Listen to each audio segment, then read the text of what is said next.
जय सिया राम भक्तों, आपका हमारे चैनल ज्ञान सागर में हार्दिक स्वागत है।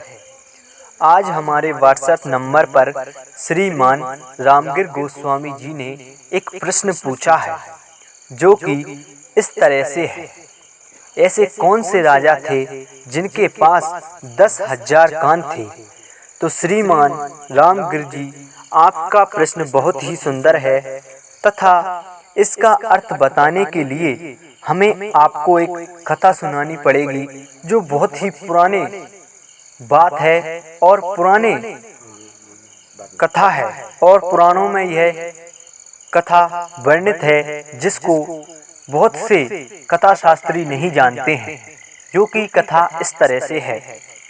इक्ष्वाकु के वंश में महान सम्राट पृथु हुए, जो कि वैन के पुत्र पृथु की कहानी बहुत कम हिंदू जानते हैं। स्वयं शंभु मनु के वंशज अंग नामक प्रजापति का विवाह मृत्यु की मानसी पुत्र सुनीता से हुआ था।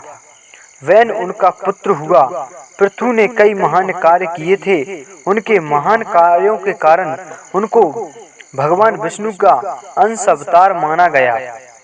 वाल्मीकि रामायण में इन्हें अनरण्य का पुत्र तथा त्रिशंकु का पुत्र कहा गया। पृथु की पत्नी का नाम अर्ची था। पृथु के पिता महापापी थे। उनके पाप के कारण वे नरक चले गए थे। पृथु ने उनको नरक से छुड़ाया था। पृथु भगवान विष्णु के भक्त और धर्मपरायण राजा थे। उन्होंने सरस्वती नदी के तट पर 100 यज्ञ किए थे। उस काल में यह क्षेत्र ब्रह्मवर्त प्रदेश कहलाया था। 100वें यज्ञ के समय इंद्र ने उनका अश्व चुरा लिया था। इससे क्रुद्ध होकर पृथु ने धनुष पर प्रत्यंचा चढ़ा दी। ब्रह्मा ने उनको रोका, तब पृथु ने प्रयाग को अपना निवास स्थान बना लिया। अंतिम दिनों में पृथु अर्जी सहित तपस्या के लिए वन में चले गए थे। पृथु तथा अर्जी के 5 पुत्र हुए थे, विचिताक्ष, धूम्रकेश, हर्यक्ष, द्रवण और वक्र।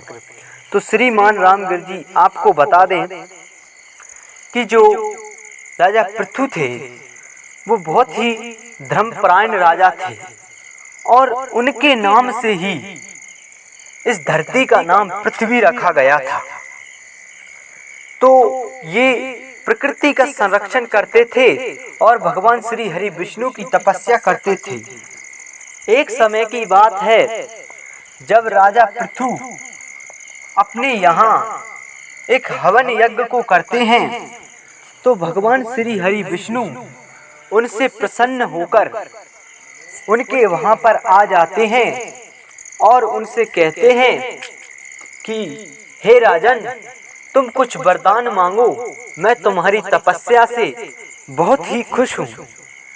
तब महाराज पृथु कहते हैं कि हे भगवान, अगर आप मुझे कोई वरदान देना ही चाहते हो तो मुझे ये वरदान दो कि मुझे 10,000 कान हो जाएं। तो भगवान श्री हरि विष्णु ऐसा ही करते हैं और उनको वर के रूप में 10,000 कान दे देते हैं। लेकिन भगवान श्री हरि विष्णु पूछते हैं कि हे राजा पृथु, तुम इन 10,000 कानों का करोगे क्या? तब राजा पृथु कहते हैं कि हे भगवान, मैं इन 10,000 कानों से अलग अलग तरीकों से आपकी सुंदर चरित्र की कथा का अलग अलग तरीकों से अलग अलग वर्णन सुनूंगा और उसे अपने हृदय में धारण करूंगा और जग में इसका प्रचार प्रसार करूंगा।